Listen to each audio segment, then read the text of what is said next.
물론 여긴 국민 라디오. 나란히 가지 않아도 우리는 하나. 세상은 힘들게 해도 우리는 조합원. 우리는 하나.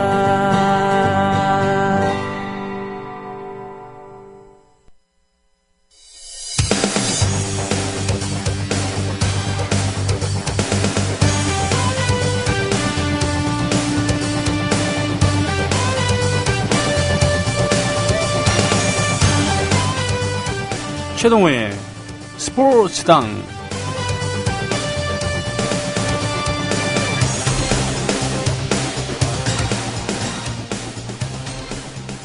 예전에 마을대항 석전놀이라는 게 있었죠. 우리나라에서 그런 고장이 있었습니다. 석전놀이. 놀이라고 하기보다는 이건 거의 싸움에 가까운 건데 그야말로 돌로 던져갖고는 싸우는 겁니다. 연모할끼리 말이에요. 부상자도 속출하고 그랬는데 그때 그걸 했대요. 그런 일탈행위가 좀 필요한 거 아닌가. 브라질의 삼바 축제도 수많은 사건 사고가 일어나고 심지어 사망자까지 수십 명씩 발생해도 그걸 해야 된대요. 안 그러면 그보다 더 큰 사고가 일어나니까요. 네. 스포츠의 본질 중에 하나는 바로 그런 거 아닌가 싶기도 하고 거기에 이제 국가주의까지 결합돼서 뭐 그렇습니다만 전 세계에서 가장 많은 사람들이 관심을 갖고 있는 그런 스포츠 이벤트는 올림픽도 아닌 월드컵이겠죠. 공 하나 가지고 우주인들이 그것을 보면은 우주에 있는 사람들이 생명체가 그걸 보면은 어떤 생각을 갖고 있을까라는 그런 생각도 하게 됩니다. 자, 오늘 스포츠 평론가 최동호 선생 모시고 이러저러한 스포츠 이야기 또 하겠습니다. 예. 가나 하면 이제 우리 어렸을 때는 초콜릿 아닌가라고 했었는데 이게 나라. 원미경 씨가 모델을 했었던. 그랬었나요? 네. 그리고 채시라가 그 이후에 네. 채시라씩 했던 걸 기억하는데 네. 제가 중학교 때, 국민학교 6학년 때 제일 먼저 그 연예인들 표지 모델 그 책받침 같은 거 사는 거 있잖아요. 네네. 브로마이드 뭐 표지라고 하나요? 책받침은 그냥 예. 그때는 책받침이었죠. 가나 초콜릿 우리 원미경 선생님 사진을 사서 품에 안고 그랬죠. 그렇군요. 네. 예전에는 맞아요. 예전에는 책받침이 누가 있느냐에 따라서 그게 이제 톱 모델의 기준이 됐었는데 예. 지금 보면 가나 초콜릿은 뭐라 그러나 제대로 카카오 함량이 많이 들어가 있는 예. 그런 것보다는 다른 좀 값싼 재료들이 들어가 있는 예. 준 초콜릿 정도겠죠. 그러나 우리나라에서 우리나라 기술을 만든 초콜릿의 그런 시조격인 그런 것 중에 하나이기 때문에 예. 오래된 역사가 있는 그런 초콜릿도겠죠. 네. 그쵸. 근데 이 광고가 참 놀라워요. 이 가나 예. 초콜릿 하면 저는 제일 먼저 떠오르는 게 그 광고. 그러니까 어떤 그 벤치에 우리 원미경 선생님이 앉아가지고 네. 긴 머리카락 휘날리면서 네. 가나 초콜릿 이렇게 나오는 거. 네. 그게 제일 먼저 떠오르거든요. 그렇군요. 근데 그게 가나가 나라 이름이라는 거. 네. 내일 우리랑 경기를 치르게 되죠. 네. 아프리카의 작은 나라죠. 예. 작은 나라인데 축구는 잘합니다. 그렇죠. 이게 서해안에 있죠. 예, 그렇죠. 저 가봉, 가나 이렇게 예. 예전에 이제 노예 무역, 예전에 아프리카를 발견하고서 그 유럽인들이 예. 제일 먼저 개척한 그런 항구 중에 하나가 바로 그런 데 쪽이 있기 때문에 그쪽 나라들이 조그맣습니다. 그죠? 예. 예. 가나. 근데 조그만 나라이기는 한데 월드컵에 3회 연속 아프리카를 대표해가지고 출전했거든요. 그렇군요. 예. 그리고 우리와의 인연은 좀 있습니다. 경기를 많이 붙었던 건 아닌데 네. 최근에 많이 경기를 했죠. 그래서 우리와의 역대 전적은 뭐 3승 2패 정도로 우리가 근소하게 앞서 있고. 아, 예, 예. 근데 아프리카의 대부분의 팀들이 그런 것처럼 이 아프리카에서 축구를 잘하는 선수들은 대부분 다 유럽에서 많이 뛰고 있죠. 아하. 그 중에도 프랑스 같은 경우에 많이 뛰고 있습니다. 가나가 예전에 그 프랑스 식민지였었나요? 그런 연고 관계 때문에 네. 예, 프랑스도 많이 뛰고 있고 물론 네네. 이제 잉글랜드도 많이 뛰고 있습니다만은 네. 때문에 아프리카가 이렇게 물론 이제 그 월드컵에서 뭐 8강 정도까지 이제 가끔가다가 이 깜짝 성적을 올리기는 하지만 네. 또 그렇다고 해가지고 우리가 얕볼 만한 그런 축구 실력은 아니라는 거죠. 네, 그렇군요. 예. 보니까 면적이 23만 8,533. 그러니까 우리 한반도보다 조금 큰 그런 그 면적을 갖고 정도면 있고요. 23만 정도면 굉장히 작은 편이죠. 우리도 좀 작은 나라이긴 하지만. 그렇죠. 우리는 심하게 작은 거고 대한민국은 지금 10만 킬로미터가 안 돼, 제곱킬로미터가 안 되니까요. 예. 네, 그리고 인구는 2,500만이 넘고 영어와 토착어가 공용어고 그리고 아프리카 흑인이 99% 예. 네, 이런 나라군요. 근데 제가 그 2006년 독일 월드컵 네네. 그 열리기 전에 이제 그때 이 토고가 우리랑 같은 조였었잖아요. 토고, 예. 네네. 그래서 이제 토고를 한번 그 취재를 갔었었는데 아, 예. 이제 그때 알게 됐어요. 이제 토고뿐만이 아니라 그 유럽에 있는 나라들의 그 프로구단 팀들이 네. 이 아프리카도 그렇고 우리 그 남미의 몇몇 나라도 그렇지만 이 그 가난한 아이들이 꿈을 축구에다 걸죠. 네. 교육의 기회가 많지 않기 때문에. 네. 그 당시에 그 해변가 모래사장에서 맨발로 축구하는 어린아이들의 그 모습들이 네. 이 토고 축구를 상징하는 장면처럼 많이 보여졌었거든요. 네. 그랬는데 조금 잘하잖아요. 네. 그러면은 워낙 경기가 발달이 안 돼 있고 헐벗고 굶주리고 있기 때문에 한 달에 한 10,000원 정도의 비용으로 만원. 입도 선면을 해버리는 겁니다. 유망주들을. 아, 유럽의 구단들이? 예. 예. 청소년 대표 될 정도 실력이 되면은. 네. 근데 그 중에 이제 잘하는 선수들을, 자기네들의 그 연령병 유소년 팀으로 데리고 와가지고 훈련을 시키는 거죠. 네. 아주 싼 값에. 예. 근데 그 중에서 100명 데리고 와서 한 명이라도 성공하게 되면은 조금 2, 3년 뛰어서 이름값 올리고 난 다음에 다른 구단으로 넘기게 되면은 그 100명 투자한 돈에 몇십 배를 번다는 얘기죠. 아, 남는 장사라는 거군요. 남는 장사입니다. 그건 마치 우리나라의 그 대형 기획사들의 행태랑 똑같군요. 그렇다고 봐도 되죠. 네. 예. 아, 이런 저기가 있군요. 지금 그 홍명보호 일각에서는 준비가 덜 돼 있다. 일각에서는 기대해봐라. 뭐 이렇게 얘기하고 있습니다만 전력에 대해서 지금 어떤 생각을 갖고 계십니까? 저는 내일 가나전이죠. 네. 내일 경기의 경기력이 네. 월드컵 본선에서 보여줄 우리의 경기력과 거의 근사치에 올라가 있다라고 봅니다. 그러니까 불과 한 일주일, 한 10일, 열흘 전쯤에 우리가 튀니지전이 있었잖아요. 네. 저는 이제 튀니지전을 이 홍명보 감독, 홍명보 대표팀 15경기 치렀는데 그중에 최악이라고 평가를 합니다. 네. 최악일 수밖에 없었어요.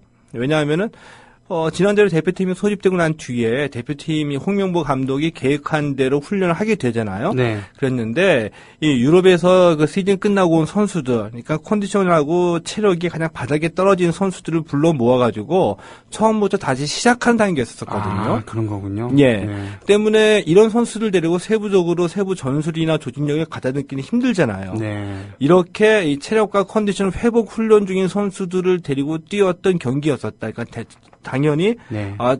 최악의 경기력일 수밖에 없었다라고 보고요. 네. 그 이후로도 미국 마이애미 가가지고 이 체력과 컨디션 회복 훈련을 계속 지속적으로 실시해 왔고 네. 거기에서 어느 정도 이제 자신감을 갖게 되다 보니까 세부적인 전술 훈련을 지금 하고 있는 겁니다. 네. 때문에 튀니지전과는 몰라보게 체력과 컨디션 그리고 조직력이 완성도가 높아질 것이다. 네. 라고 이제 예상을 하고 네. 그러나 이제 그 단계에서 더 점프하기는 힘들다는 거죠. 아, 그렇군요. 예.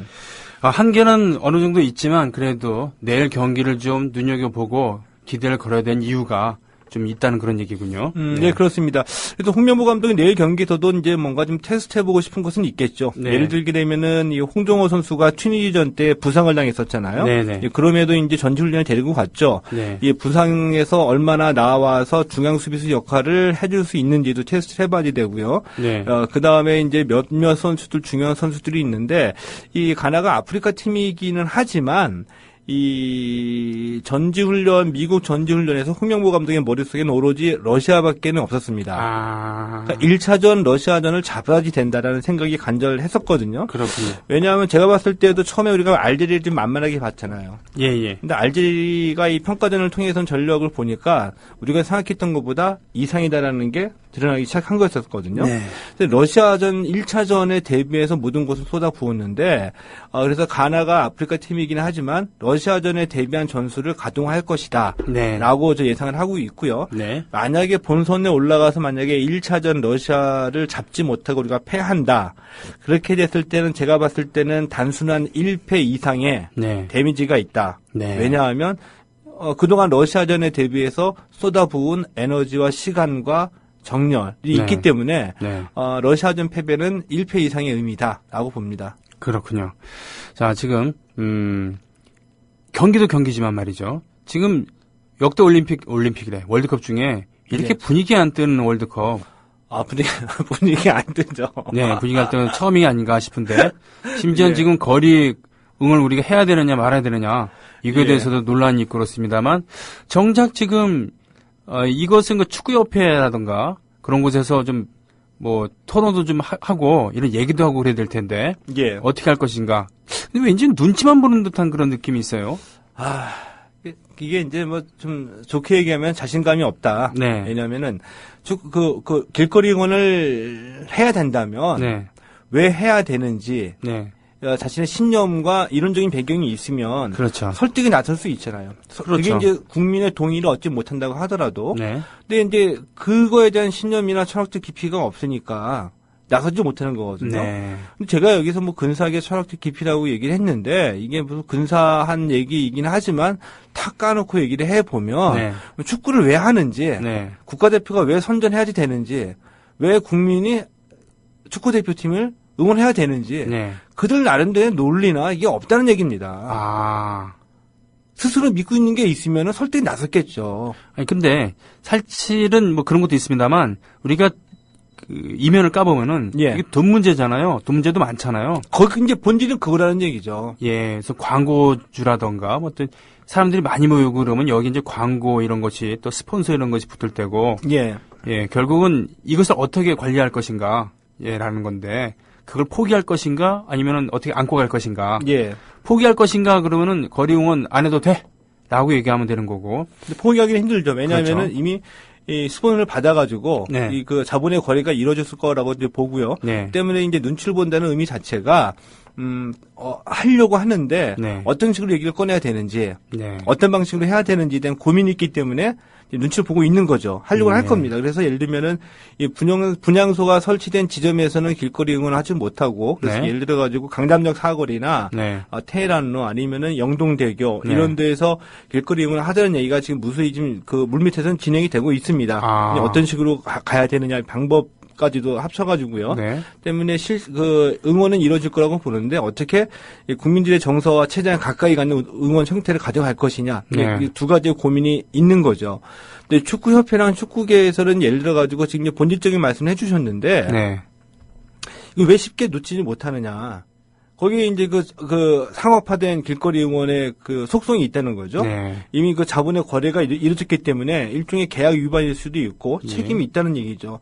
근데 이것에만 전전긍긍하다 보니까 아까 제가 말씀드렸던 예를 들면은 축구를 통해서 무엇을 보여줄 수 있는 거에 대한 그런 어떤 그 신념이나 그 인문학적인 감정을 갖고 있는 상태에서 길거리 응원을 상품화했다고 한다면은 네. 그나마 이렇게 어려운 시기에 우리 이거 버리겠고 국민에게 가까이 다가설 수 있는 얘기를 풀어줄 수가 있거든요. 네. 근데 전혀 그러지 못했다고 한다는 것은 무슨 그 축구를 바라보는 어떤 뭐 정신적인 깊이나 고민 없이 오로지 돈벌이로만 활용해 왔다는 것을 지금 여실히 보여주고 있는 겁니다. 아하. 그러니까 이런 것에 위기에 닥쳤을 때 예. 바로 위기 관리 능력도 그 조직의 그런 그 능력이고 그 조직을 이끌어가는 철학적인 깊이의 발현인데 지금 그런 것들이 전혀 이루어지지 않는다는 것은 돈벌이로만 여태까지 생각해오고 상업화만 돼 있었었다. 실제로 축구협회가 지탱할 수 있는 힘, 네. 우리가 뭐 정몽준이나 이런 네. 뭐 현대가를 얘기를 하지만 사실 현대가에서 축구협회에 지원해 준 것은 거의 없거든요. 네. 그런데 우리가 뭐 잘 알고 있다시피 이 축구협회는 국가대표 경기를 하잖아요. 네. 전 국민적인 관심과 응원을 받고 있고요. 때문에 이 국가대표의 경기를 통해서만 엄청난 수입을 올립니다. 네. 그래서 한 해의 축구협회 예산이 체육단체로서는 보기 드물게 1,000억 원을 넘어가거든요. 우와. 예, 네. 이 돈을 이제 집행하고 하는 건데, 그 돈의 대부분이 예를 들면 축구협회의 그 임직원으로 봤을 때는 협회의 존재의 필요성을 어필하기 위해서는 대표팀 성적이 가장 중요하다고 보고, 대표팀에게만 전력 투구를 해왔기 때문에 많은 문제가 발생해왔고, 비판을 또 받고 있는 거죠. 네. 예를 들게 되면 이번에 우리가 월드컵에 진출하잖아요. 네. FIFA도 이 월드컵이라는 그 독점 상품이죠. 예. FIFA만이 할 수 있고, 또 글로벌 기업이라고 볼 수가 있잖아요. 월드컵이라는 독점 상품을 전 세계에 독점적으로 공급하는 글로벌 기업이잖아요. 예. 이 월드컵을 통해서 FIFA가 돈을 엄청나게 많이 벌어들인다 이거죠. 네. 그래가지고 월드컵에 출전하게 되면은 체제비, 항공료, 네. 선수단에 대한 체제비와 항공료는 FIFA가 지원을 해줍니다. 네. 수당이 있어요. 아. 수당이 있어가지고 우리가 이 월드컵 본선에 진출한 것만 가지고 600억 원 정도의 아마 그 배당금을 받게 될 겁니다. 아이고. 그리고 16강에 올라가게 되면 아마 800원 정도 될 거고요. 엄청나네요. 8강 이상에 가게 되면 1,000억 원 이상의 배당금을 받게 됩니다. 네. 와. 그러니까 협회로서도 매달릴 수밖에 없죠. 그렇다고 한다면 말이죠. 예. 지금 길거리 응원을 해야 되느냐 말아야 되느냐는 그런 논의가 공신력 있는 그런 기관이나 이런 데를 통해서 그 얘기 나오지 않은 상태에서 예, 뭐 하실 말씀 있습니까? 예, 그래서 제가 이제 보니까 답답한 겁니다. 아, 예, 예. 그래서 뭐 제가 봤을 때 지금 최동호 선생께서 있는 예. 그 어떤 그 스포츠문화연구소 스포츠문화연구소. 예. 이 답답하고 만약에 축구협회나 축구계에서 입 다물고 있으면 네. 체육계에서라도 나서서 스포츠가 이런 것이다. 네. 해야 된다 아니면 말아야지 된다. 길거리 응원을 이렇게 얘기를 해서 체육계에서도 뭔가 좀 담론이 형성이 되고 해야지 네. 이게 우리 체육의 깊이하고 넓이가 좀 넓어지는 거 아닙니까? 네. 근데 그런 말을 해주시는 분들이 없다 이거죠. 네. 그래가지고 이 스포츠문화연구소가 오늘 7시에 네. 문화연대 그리고 체육시민연대와 공동 주최로 이 홍대 근처입니다. 이 휴머니스트라는 출판사가 있거든요. 휴머니스트. 예. 네. 이 휴머니스트 4억 지하 2층에 조그만 이제 그 공연장이 있는데 네. 여기에서 월드컵을 우리가 어떻게 맞이할 것인가. 네. 세월호 참사와 월드컵 그리고 한국 사회라는 타이틀을 가지고 책을 좀 읽어보신 분들은 성균관대학교의 천정환 교수라는 이름 아마 기억하시는 분들도 계실 거고요. 네네. 그리고 서강대학교의 스포츠 심리학 전공한 정영철 교수, 네. 그리고 KBS 기자, 그리고 사회문화연구소 소장 등등해서 한 6명 정도가 집담회를 개최할 예정입니다. 오늘 오후 7시입니다. 홍대 휴머니스트. 예. 지금 뭐 임대영 PD가 검색을 하고 있습니다만, 카페군요. 카페 겸 호프 아닌가? 휴머니스트라는 출판사의 사옥인데요. 휴머니스트. 예, 네. 그 안에 카페도 있고 네. 공연장도 있고 네, 네. 알겠습니다. 팟캐스트 들으시는 분들은 박시백의 조선왕조실록. 아, 예. 그게 이제 녹음이 되는 장소죠. 그렇군요. 예, 지금 검색을 하셨군요. 네, 여기서. 그렇습니다. 지금, 사실은 이 금년 월드컵 응원, 길거리 응원 하느냐 마느냐, 이거 어떻게 해야 되느냐, 이런 얘기가 나오게 된 계기도 결국 세월호 참사 아니겠습니까? 그쵸. 네. 근데 사실 근데 제가 그것만은 아닌 것 같아요. 아, 다른 이유도 있습니까? 저는 오늘 좀 보고 싶은데, 저는 이제 응원을 하자는 입장이고요. 네네. 다만, 우리가 살고 있는 2014년 6월을 담아내자라는 입장인데, 네. 반대하시는 분들의 논리를 보니까, 네. 마땅치 않게 계속 봐오신 겁니다. 길거리 응원을. 아. 여태까지 왜? 2002년에는. 재벌만 배불리게 해주고 있다. 2002년에는 그런 길거리 응원이 그렇게 폭발적일지도 몰랐을 상태에서는 예. 그냥 그 에너지를 받아안는 정도였는데 예. 이게 돈이 된다 싶으니까 예. 로고송이니 뭐 또 길거리 응원에 뭐 이러저러한 스폰이니 하면서 돈이 개입되니까 좀 복잡해진 거 아니겠습니까? 근데 이제 그 점을 지적하면서 네. 길거리 응원을 마땅치 않게 봐주신 분들이 네. 이 세월호 참사 시국이 되다 보니까 하지 말자 길거리 응원 비판에 나선 거죠. 네. 근데 그 얘기를 제가 들어보면 맞는 얘기이기는 한데 네.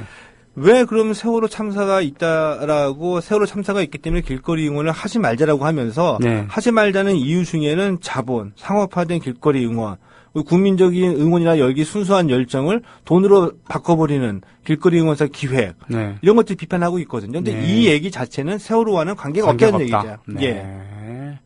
사실은 세월호, 그러니까 이게 길거리 응원을 반대하는 그런 분들 중에는 그런 문제보다는 이걸 통해서 세월을 그냥 잊히게 만들려고 하는 이러지 말자는 얘기죠. 예. 스포츠 이벤트를 통해서 국민이 하나가 되는 건 좋지만 이것을 통해서 우리가 잊지 말아야 되는 것을 잊게 되는 결과가 나오는 거 아닌가. 이거에 대한 우려 아니겠습니까? 이제 저는 이제 그 얘기를 얘기하고 싶은 거였었거든요. 네. 이제 그래서 그러면 스포츠가 무엇이냐 결국에 네. 이 얘기로 그게 이제 본질적으로 넘어가게 되거든요. 네. 우리 생활을 담아낼 수가 있다. 역사적으로도 만약 그런 일이 있다. 우리가 프로라는 얘기를 아무런 부작용 없이 받아들이게 된 것도 프로 야구가 등장하면서 또 프로를 입에 쉽게 올리게 됐거든요. 네. 그러면서 뭐 성과주의, 그리고 뭐 팀을 위한 희생, 이런 어떤 기업의 논리들을 우리가 자연스럽게 받아들이기 시작했는데, 네. 이건 이제 부정적인 사례라고 저는 이제 보는 거고요. 네. 이렇게 우리 사회가 밀접하게 관계가 돼 있다. 그러니까 스포츠가 보고 즐기는 게 전부가 아니라고 생각한다면, 네. 이번 길거리 응원을 통해서 우리가 세월호 참사를 어떻게 우리가 극복을 해내는지, 네. 그걸 한번 보여주자. 전후반 90분 내내 우리가 침묵, 다 모여오는 이때 예를 네. 들어가지고 응원가 안 하고 할 수도 있는 거고요. 네. 그리고 상업화된 길거리 응원은 그 응원이 끝나고, 그러니까 경기가 끝나고 난 뒤에 공연이 이어지잖아요. 네. 근데 거기에도 이제 그 상업성이 들어가 있는 건데, 네. 이번에는 공연하지 말자. 예를 들면.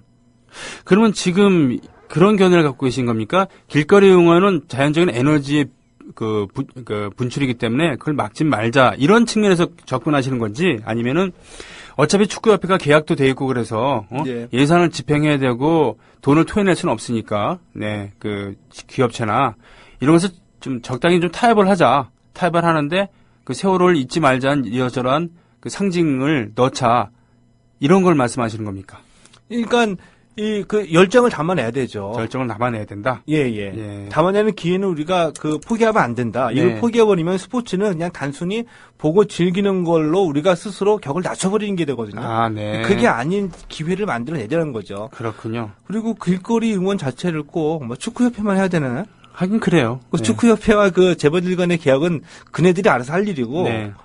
다른 데서 우리가 예를 들면은 무슨 수만 명이 모이지 않는다고 하더라도 자발적인 수천 명의 길거리 응원이 모여질 수가 있겠고요. 예를 들면 대학에서 거기서 모여가지고 아까 제가 드렸던 것처럼 지금 우리 국민의 정서와 정서를 공유할 수 있는 길거리 응원이 자발적으로 이루어지고 한다면은 거기에서 아마 스포츠의 어떤 효용, 이게 이런 거를 우리한테 카타르시스도 주는구나라는 것을 느끼시는 분도 있을 거라고 봅니다. 그렇군요. 이거를 그냥 이렇게 획일적으로 길거리 응원은 상업화된 이벤트, 우리의 열정을 재벌들에게 돈 받고 넘겨주는 거, 이렇게 하고 재단하는 건 약간 무리가 있다고 보는 거죠.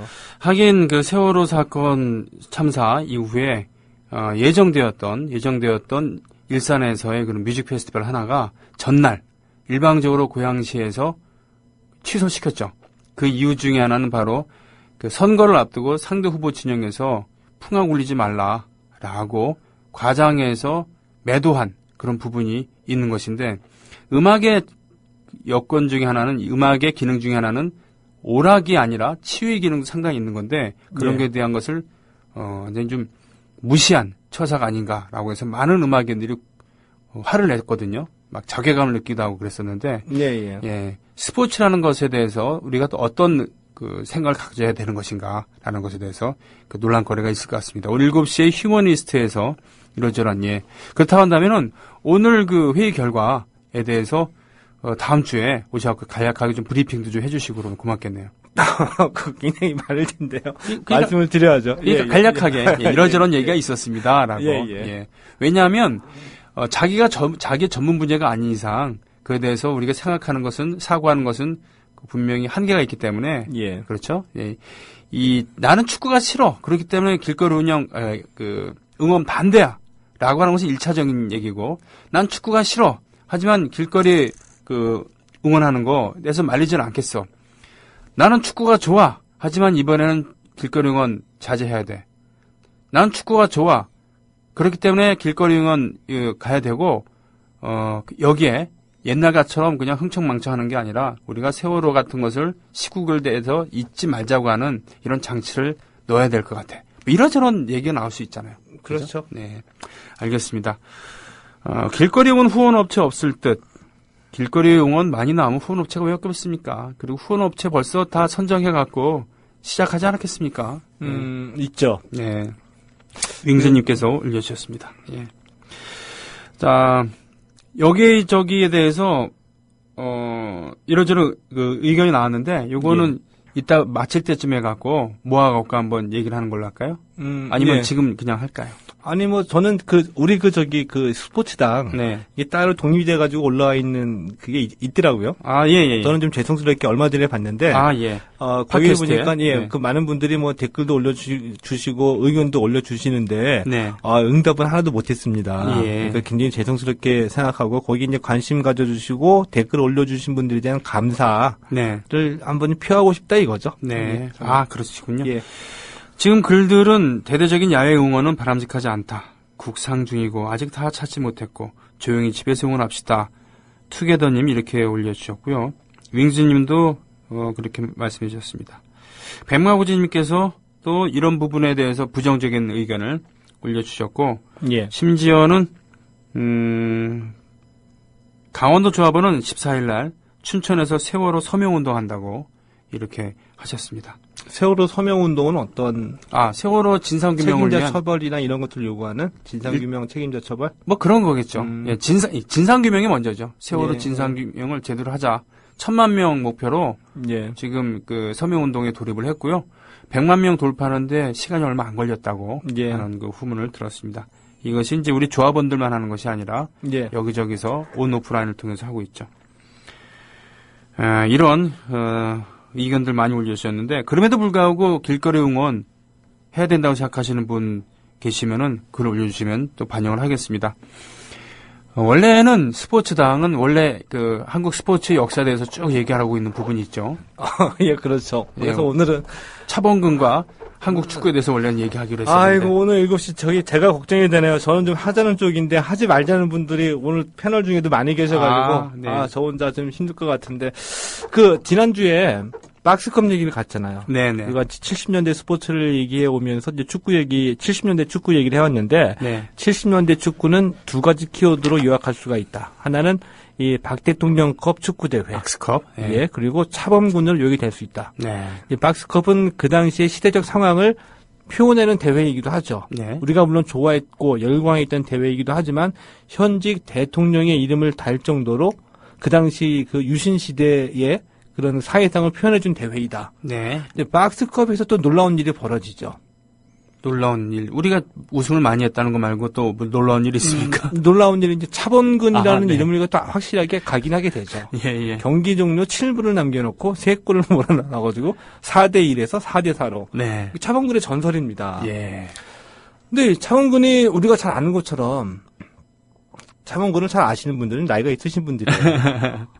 요즘에는 뭐 이렇게 인터넷에 올라오는 걸 보면은 박지성이 더 낫냐, 차범근이 더 낫냐, 뭐 이런 것도 많이 올라오긴 했는데, 뭐 그런 거에 대한 뭐 얘기하는 거 좀 유치하게 생각이 들고요. 근데 예. 놀라운 한국 축구사를 이제 뭐 그 최고로 표현할 수도 있는 이제 놀라운 선수 중에 한 명이었었죠. 그렇죠. 11초 때 준족 그리고 키가 월등히 컸고 체력도 월등했습니다. 그래서 볼을 차면서 그 드리블을 하고 치고 나갈 때는 적어도 아시아에서는 막을 사람이 없었잖아요.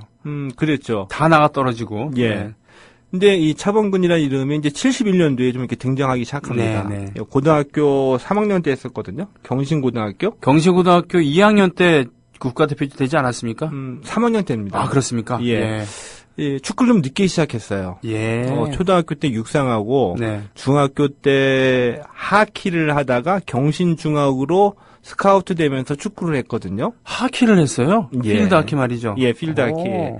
근데 경신고에 올라가가지고 3학년 때 이 청소년 대표에 선발되거든 처음으로 태극마크를 달게 되죠. 네. 그 다음에 이제 성인 대표팀은 72년도 고려대학교에 입학하면서 1학년 때 이제 72년도에 성인 대표팀에 네. 선발이 되거든요. 네. 그러면서 성인 대표팀에 선발되자마자 한 2개월 만에 나간 아시안컵 대회에서 데뷔전을 치르게 됩니다. 네. 치르게 되면서 불과 한 3개월 만에 이제 첫 골을 기록하게 되면서 주목을 받게 되는데 네. 예를 들어 가지고 73년에 당시에 우리가 그 축구의 황제라고 불렀던 우리나라에서? 세계예요. 아, 펠레. 펠레, 네네. 펠레가 뛰었던 산토스라는 팀이 있었습니다. 브라질에? 예. 근데 산토스가 내한 경기를 가졌었죠. 아, 이 경기에 이제 지금 방금 막 그냥 국가대표에 선발돼가지고 아직 그 주민등록증에 인권을 마르지 않은 네. 차범근이 등장해가지고 경기를 벌이는데 이 경기에서 첫 골을 기록을 하게 되죠.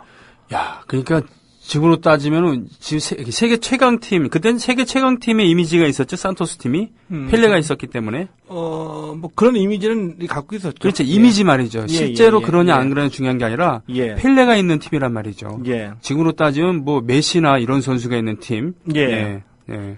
이제 그러면서 이제 아시안컵이랑 네. 일본에서 이제 재팬컵이라고 있었거든요. 그 당시에. 네. 그 재팬컵도 이제 그 박스컵을 벤치마킹 해가지고 이 대륙별로 좀 이렇게 유명한 팀들을 실력 있는 팀들을 모아가지고 하는 경기인데 네. 이 재팬컵에서 독일의 프로팀과의 경기를 할 때 놀라운 실력을 발휘를 하게 되는 거죠. 네. 그러면서 이 박스컵에도 프랑크푸르트를 비롯한 이제 그 해외 팀들 오게 됐는데 네. 여기에서 보니까 아시아 축구는 뭐 아무것도 아닌 줄 알고 놀러 왔는데 네. 11번은 잘하더라.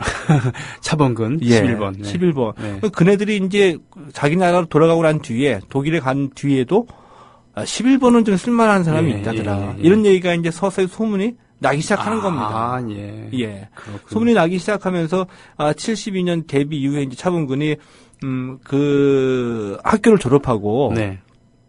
실업팀에 가야지 되잖아요. 네.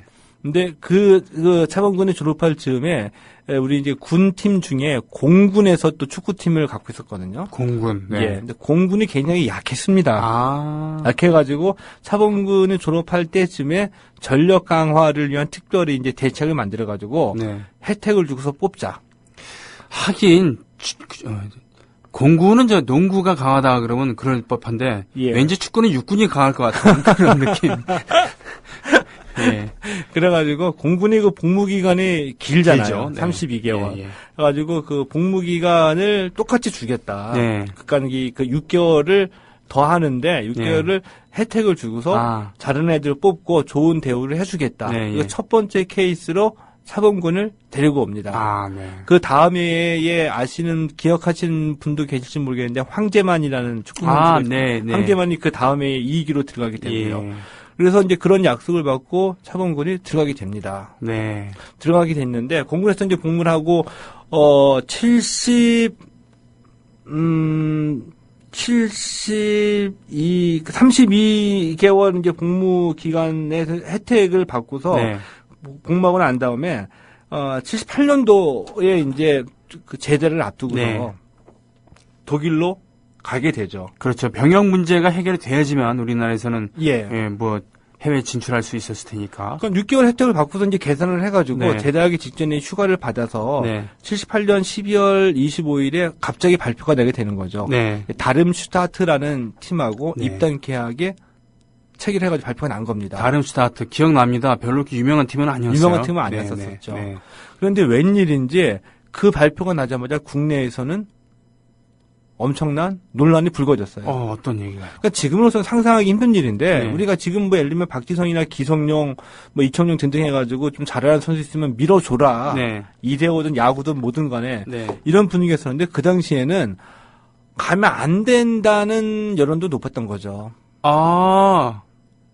우리나라에서 좋은 자원을 뺏기니까. 예. 아. 그리고 예를 들어서 아시안컵을 앞두고 있는데 네. 아시안 게임을 앞두고 있는데 차범근이 빠지면 어떻게 되느냐. 어떻게 하느냐. 국가적인 손실 아니냐. 네, 네, 네. 이런 논리가 만만치 않았다는 거죠. 네. 그래서 실제로 78년에 이 다른 슈타트에 갈 때에도 축구협회에서도 차범근을 보내면 안 된다. 네. 근데 78년에 방콕에서 아시안 게임이 있었거든요. 네. 근데 그때 우리도 축구는 잘했지만 그때의 멤버가 북한도 만만치 않았습니다. 네. 북한과의 그 대결이 이제 예상되는 대회였기 때문에 차범근 빠지면 어떡하냐. 북한 이겨야 되는데. 예, 그렇죠? 독일로 보내면 안 된다. 네. 라는 여론이 만만치 않아가지고 차범근 그 축구협회가 조건을 제시했죠.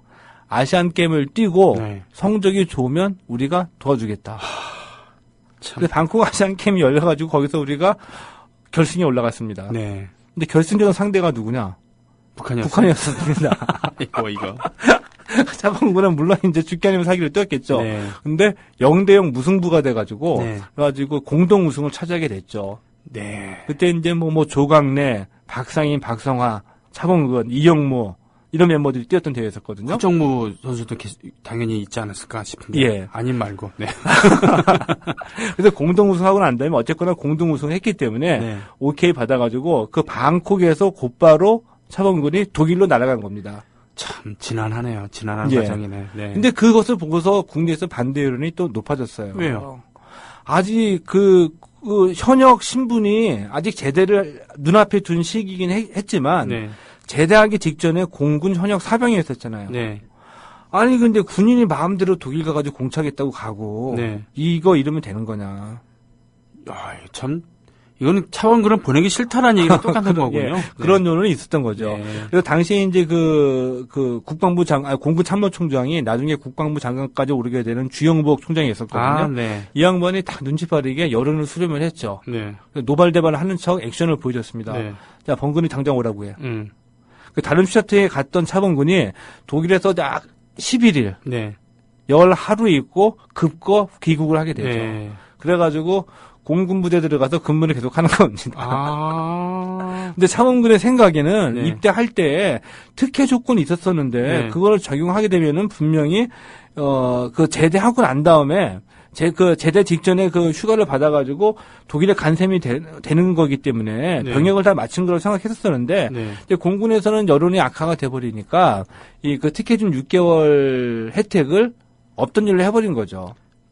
그래서 만기 제대를 하게 됩니다. 이거 참 더러운 얘기군요. 네. 약속을 지키지 않는 네. 그것도 하루 이틀도 아니고 6일도 아니고 6개월을 그렇게 예. 그것도 여론에 밀려갖고 예. 참 그런 일이 있었었죠. 예. 아유, 듣고 있는 내가 왜 이렇게 화가 나냐. 그러면은 다른 슈타트하고는 입단 계획서를 찍었는데 네. 그 다른 슈타트 입장에서 보면은 어느 날 갑자기 참군이 한국으로 내뺀 겁니다. 네.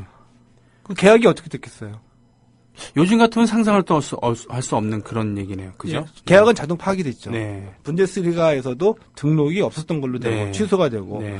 해가지고 당연히 날아가 버렸죠. 예.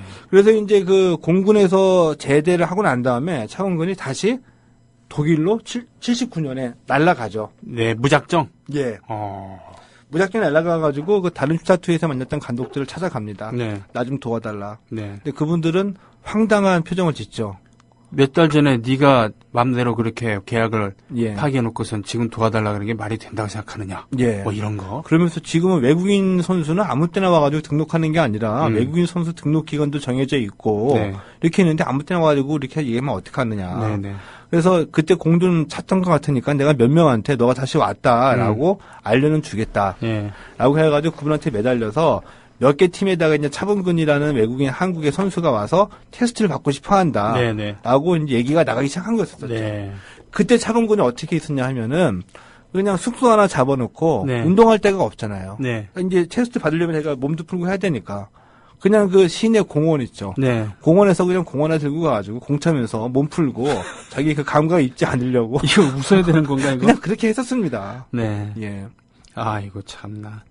그때 이제 브레멘이라는 팀에서 브레멘. 네. 네. 브레멘은 나중에 이동국 선수가 진출하게 됐었던. 맞습니다. 예. 브레멘 팀이나 그 당시에도 뭐 브레멘이 그렇게 유명한 팀도 아니었었어요. 네. 근데 브레멘에서 이제 참고를 한번 보자. 연락이 와서 입단 계약서를 쓰기 직전까지 갔습니다. 아, 예. 가능성을 갔는데 보고. 네. 갑자기 프랑크푸르트에서 연락이 왔죠. 프랑크푸르트는 유명한 팀이잖아요. 역사가 있는 네. 팀이었죠. 이 분데스리가 창설 멤버입니다. 오. 근데 프랑크푸르트가 왜 차범근을 기억하고 콜을 했냐 하면은 네. 박스컵에서 한번 봤거든요. 아. 야, 그때 뛰었던 실버네 걔냐? 예. 차 맞다. 예. 해가지고 테스트 한번 받아봐라. 그래서 온 거였습니다. 네. 그래서 브레멘과 거의 계약 직전까지 갔다가 프랑크푸르트에서 훨씬 더 좋은 조건을 내걸었기 때문에 네. 프랑크푸르트로 테스트를 받으러 갔는데 테스트는 단 10분 만에 끝났습니다. 볼 것도 없다. 예. 예, 우리 거다. 예. 아. 나중에 그 테스트한 감독이 얘기를 했죠. 네. 테스트 해볼 필요 없었었다. 음. 그 10분이라도 뛰는 것을 보니까 음. 유럽 최고의 선수가 될 가능성을 나는 10분에서 봤다. 이야. 그때 한 얘기는 아니었었고 네. 유명해지고 난 다음에 한 얘기인데 나중에, 예. 뭐 실제로 그런 일인지 봐야지 알겠지만 근데 그런 얘기를 하고서 프랑크푸르트에 들어가게 된 거였었죠. 네. 아, 그렇군요. 예. 그럴 때마다 좀 느껴지는 게 차범근 선수 유럽의 기준으로 보면은 꽤 늦은 나이에 아주 생소한 환경에 그런 리그로 가게 된 거잖아요. 그랬죠. 그죠? 그러니까 이 병역 문제가 없었고 그랬으면은 정말 70년대 중반이라도 갔었으면은 좀 더 많은 업적을 이루기도 했었을 텐데 이런 아까운 마음과 더불어서 그때 각 종목에 걸쳐갖고 이 탈국내, 탈아시아급의 괴물들이 예. 한두 명씩 있었을 텐데 예. 그 많은 선수들이 이 병역 때문에 기회를 많이 놓쳤죠. 80년대 들어 최동원도 그렇지 않았습니까? 최동원도 메이저리그에서 스카우트 제의가 있었었죠. 그 선수 정도의 그런 그 배짱과 예. 스피드, 테크닉이었으면은 분명히 그때 선동열 이전에 예. 뭔가를 보여줄 수 있었는데 예. 그런 아쉬움이 좀 있네요. 그런데 프랑크푸르트에 들어갔잖아요. 네. 근데 놀라운 일들이 계속 벌어지는 거예요. 그렇죠. 네. 거기서부터 이제 시작이 얘기가 막 되는 건데. 네. 이 도르트문트하고 이제 프랑크푸르트의 그 유니폼을 입고서 대회전을 치릅니다. 네. 첫 경기 나선 거였었죠. 도르트문트라는 팀의 예. 팀과 네. 여기서 엄청난 충격을 받게 돼요. 누가요? 차범근이.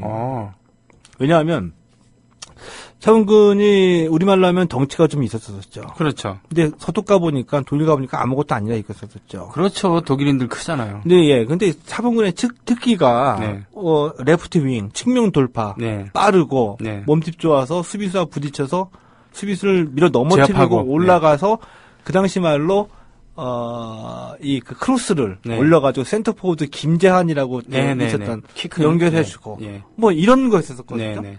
그러니까 차범근이 도르트문트전에 처음 뛰어보니까 한국에 있을 때는 나가다가 부딪히면 네. 다 넘어졌는데 네. 여기서는 내가 넘어지더라 네. 이거예요. 네. 그래서 좌절을 깊하게 되죠. 네. 그리고 태클이 한번 들어오는데 네. 그 태클 한번 들어온 거 보니까 그냥 그 축구와의 그 지ing 박힌 바닥이죠. 네. 이게 그냥 눈앞에 확 보일 정도로 그러니까 그게 축구와 밑바닥이 보일 정도로 깊게 들어오더라고요. 무섭더라. 무시무시하게 들어온다 이거죠. 예. 위축이 된 거였었죠. 첫 번째. 네, 네. 그러나 여기서 그냥 살아야 되겠다. 네. 몸집을 더 키워야 되겠다. 네. 체력을 더 키워야 되겠다. 네. 고민합니다. 그래서 유심히 보니까 다 이 독일 애들은 전부 다 고기를 많이 먹더라 이거죠. 네. 여러 가지 방법이 있었지만 대표적으로 이제 이 스태미너를 키우기 위해서 했던 게 그럼 매일매일 고기를 먹자, 스테이크를 먹자. 매일매일 먹었대요. 하루 3끼씩. 근데 금방 질리잖아요. 그게. 예. 질려가지고 어떻게 했냐면은 그래도 먹어야 된다 해가지고 한국 음식이 생각이 나고 하니까 예. 그 스테이크에다가 네. 고추장을 발라가지고 스테이크를 계속 먹었다고 합니다. 스테이크 소스 대신 고추장을 발라갖고 먹었다. 예. 그렇게 나름대로 피나는 노력을 한 거였었죠. 하긴 그래서 키도 컸다면서요 그때. 키가 그 나이에 컸는지는 제가 모르겠는데. 컸대요. 그러니까 원래는 그 170대였는데 예. 키가 3cm 정도 더 커갖고 우리나라 나이로 20대 후반의 나이인데 키가 예. 더 컸다는 겁니다. 예. 그래서 고기를 스테이크도 뭐 200g, 300g 이런 게 아니라 예. 1kg 고기 1kg를 먹었대 혼자서. 그렇죠. 예. 그렇게 이제 먹고서 키우고 네. 그 다음에 3경기 만에 첫 골을 넣게 되거든요. 네. 이름이 금방 알려지는데 그때 이제 프랑크푸르트에 운이 좋았던 것도 있었습니다. 네. 본인도 노력해가지고 자리를 잡고 프랑크푸르트도 79년, 80년 시즌에 우에파컵 결승전에 올라가거든요. 투자를 많이 하고 꽤 강팀이었군요. 예. 네. 그 이제 주역 멤버로 차범근이 이제 뛰게 된 거였었죠.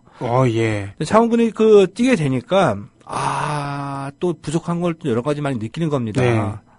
그래가지고 내가 여기서 살아남기 위해서는 스테이크도 열심히 먹어야 되겠지만 네. 이전까지의 축구를 내가 다 잊어버리자. 네. 몸에 밴 습관이 네. 차범근 감독이 나중에 한 얘기 중에 하나가 태클이 들어올 때 태클을 피하기 위해서 점프나 아니면은 방향을 바꿀 때에도 이 정도면 되겠지. 몸에 밴 네. 습관들을 하면은 다 걸린다 이거죠. 그러니까 발도 더 길고 하니까 네. 뭐 1cm나 무슨 뭐 2cm라도 더 바꾸고 더 빠르게 해야 된다는 네. 얘기인데 근데 그거를 하려고 해도 쉽게 이게 바뀌지 않는다는 겁니다. 네. 그래서 모든 걸 다 잊어버리자. 예. 오로지 축구만 생각하자. 예. 라고 해서 외부로부터 오는 그 연락들은 다 끊었대요. 그러니까 구단으로부터 오는 연락 이외에는 한국의 분들이나 네. 교민들이나 한국에서 무슨 언론사에서 오는 연락들 전부 다 안 받고 축구만 생각하자. 아주 6개월 동안 그렇게 했다고 합니다.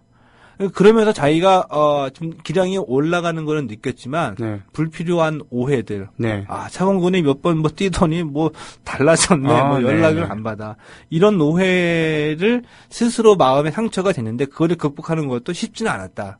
이런 얘기를 했었거든요. 네. 그러니까 초반에 차범근이니까 실력이 있으니까 프랑크푸르트 독일 가가지고 금방 떴다가 아니라 네. 그 위기를 본인 스스로가 엄청나게 스스로 노력해가지고 뛰어넘은 거라고 봐야 되는 거죠. 그렇군요. 역시 그런 그 피나는 노력이 있었기 때문에 네, 그래도 대단했어요. 우리식으로 따지면 네. 메이저리그에 가서 처음부터 주전을 꿰찼고 그리고는 첫 해 월드 시리즈에 나가서 예. 결승 홈런을 치고 뭐 이런 느낌이었잖아요. 차범근의 활약상 같은 그런 경우는. 느낌이죠. 근데 네. 우리가 한 가지 지금 우리 축구 팬들이 좀 알아주셔야지 될 게 네.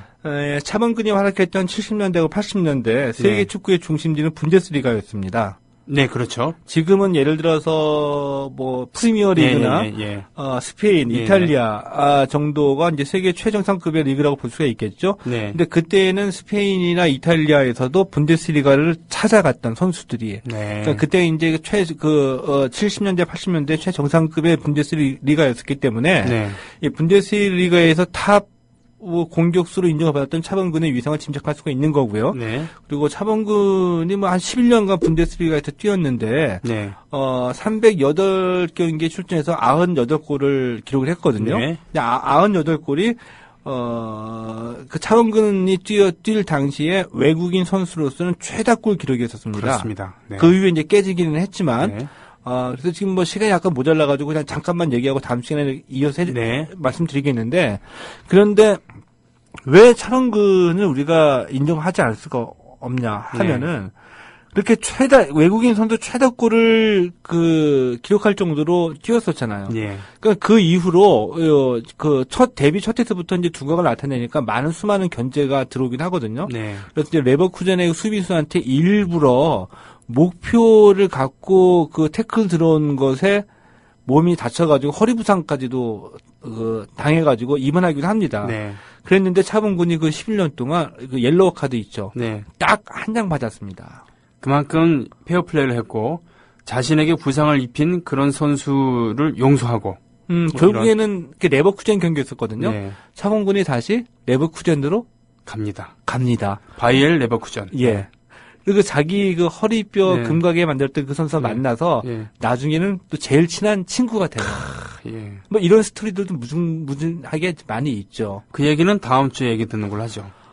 예, 다음 주에 하는데, 아마 딱 한 가지만 1분에 네. 할까요? 얼마나 차범근이 그 스토리가 풍부하냐면은, 네. 그 독일 대표팀 중계 해설을 했었습니다. 네. 독일 대표팀의 그 유명한 요하임 레프 감독이라고 지금, 네. 유명한 감독이거든요. 네. 미남이기 때문에 우리나라에도 팬들이 많아요. 아. 근데 해설하다가 레프 감독 얼굴이 나왔어요. 네. 가지고, 이게 캐스터가, 네. 저 감독 아시냐고. 네. 그러니까 차범근 감독이, 알죠. 옛날에 레버쿠젠에서 같이 뛰었습니다. 네. 그러니까 이제 캐스터가, 레프 감독 아시는군요. 레프 감독 유명한데, 네. 과거에 어떤 선수였었나요? 그러니까 네. 차범근 감독이 간단하게 얘기를 하죠. 프랑크푸르트에서 제 교체 선수였어요. 아이고, 예. 그 사실입니다. 네. 예. 차범근의 전설은 계속되고 다음 주에 이러저런 얘기를 또 나누고요. 역시 그가 최고의 선수가 되기 위해서 얼만큼 노력을 기울였는가. 예. 예. 그런 거에 대해서 오늘 또 얘기를 들었습니다. 길거리 응원이라던가 월드컵을 또 어떻게 얘기해야 될 것인가에 대해서도 다음 주에 오늘 토론 결과를 통해서 예. 브리핑 좀 부탁드릴게요. 네, 고맙습니다. 예, 고맙습니다.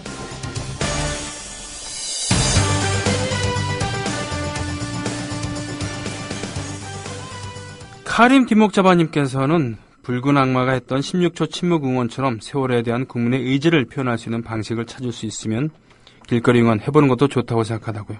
네. 사도 요한님은 청교광장 촛불 집회하고 침묵 응원 어때요? 이런 말씀도 해주셨고, 미친 기타님께서 호응해 주셨고요. 코코 제주님 같은 경우는 세월호를 잊지 말자는 퍼포먼스 행사를 함께하는 거, 거리 응원.